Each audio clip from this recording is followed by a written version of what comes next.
Again, this motion alleges that on 20 September 2024, I unlawfully interfered with the running of the Nairobi City Council by inciting citizens against law directives of the county government. The leadership of Nairobi business traders approached me sometime in March 2024 at my official residence to discuss multiple issues affecting business and requested engagement in the resolution and intervention on these issues adverse to business. Consequent to this meeting, I directed that short, medium and long-term strategies be undertaken, coordinated by the Office of the Deputy President, to address the issues raised that are cross-cutting with the agencies including KRA, Kenya Post Authority, Counterfeit Authority, Kenya Bureau of Standards, the National Police Service, Kenya Copyright Board, given that the violation is under the Office of the Deputy President. I was just doing my work. On 11th April 2024, the Small Traders and Government Agencies Technical Committee, coordinated by my office, held a meeting to discuss issues raised by the small traders, including Uhuru Market, attended by ODP staff in a supportive role in keeping with the draft framework of cooperation and engagement between government, Nairobi City County, and the Nairobi business traders. Subsequent to that meeting, a meeting on 24th April 2024 between Nairobi City Council and the Nairobi small traders and numerous others, the ODP on 22nd July 2024 invited His Excellency Johnson Sakaja, amongst other state officers, to a meeting at ODP. Officers scheduled for 22nd July 2024 to review the draft framework of the cooperation and engagement between the small traders and the government of Kenya. On 3rd September 2024, the ODP wrote to Governor Johnson Sakaja and all other stakeholders, submitting a final combined draft of the framework for review and feedback. After all the engagement between all the parties and the draft framework, Governor Sakaja decided to arbitrarily proceed with the relocation of Uhuru Market. That gave rise to the cry by the people. Meetings had been held, a framework had been agreed on, and as an elected leader, as Deputy President, I think going to listen to people who are in anguish, who are crying, is responsible leadership.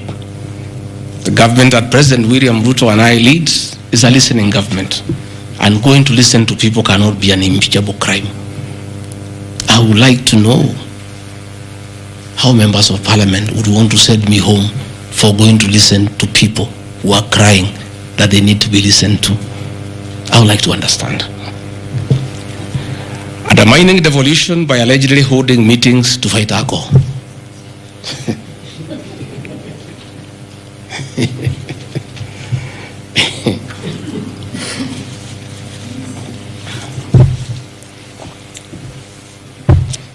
I think tomorrow will be the greatest circus. Or do I call it the theater of the absurd? That Deputy President Gachagua,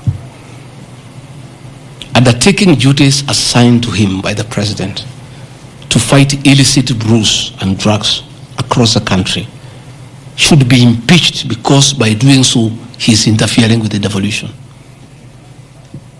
I held meetings in Nyeri, attended by Governor Kahiga, Governor Waiguru, Governor Irogo Kangata, Governor Wamatangi, Governor Kiari Badilisha. I held a meeting in Chuka, attended by governors of Embu, of Tharaka Nithi, of Meru. I attended a meeting in Mombasa, attended by governors of Kwale, a representative of the governor of Mombasa, the governor of Taita Taveta, a representative of the governor of Lamu, to discuss.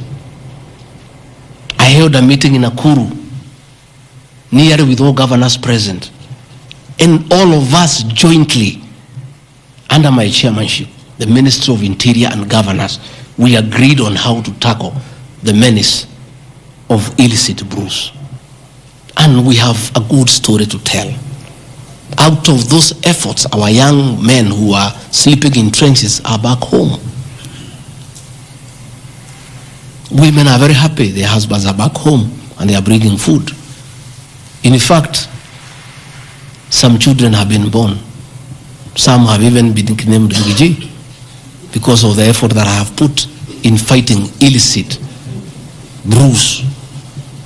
I think the people of Kenya will be shocked to hear tonight that one of the accusations against their deputy president and why he should go home is because he led the battle to fight illicit brews and drugs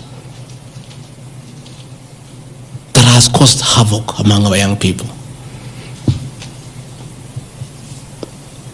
Please, if regarding Gachagua is a problem, why don't you assign this job to somebody else? Because this job must be done. We must get our children off drugs. We must fight illicit alcohol. And saying that you want to impeach the deputy president because fighting illicit brews and drugs is interfering with the devolution. I think this is the greatest joke of the year.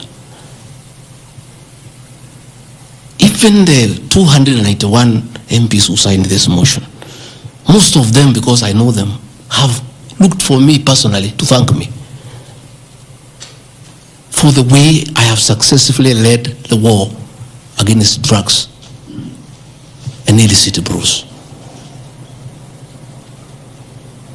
And that is why that sham public participation should have had my responses, so that the women could hear that one of the accusations against the deputy president is that he should be sent home because he was leading the war against illicit brews and drugs. I don't know. I think there is something wrong in this country. That somebody has sat down to draft a motion to impeach the deputy president of the Republic of Kenya. And one of the grounds is that he has interfered with the devolution by leading the war to fight illicit brews and drugs. This is a height of absurdity. And Parliament will be the theater of the absurd. I would like to hear what is the nexus between fighting illicit brew and interfering with the devolution. I would like to know. I've never had any governor complain. I've never had any MCA complain. I've never had any Kenyan complain. The only Kenyans who have complained are few. They are the manufacturers who are manufacturing poison under the guise of producing alcohol. Those are the only few ones. I beg the National Assembly and the Senate, most of the National Assembly, to save face, to consider striking this ground before the motion tomorrow, because it sounds ridiculous to the people of Kenya. Again, if Deputy President Gachagua has to be sent home for fighting drugs and illicit alcohol, so be it. Sensational statements against the National Intelligence Service and its Director General and other officers.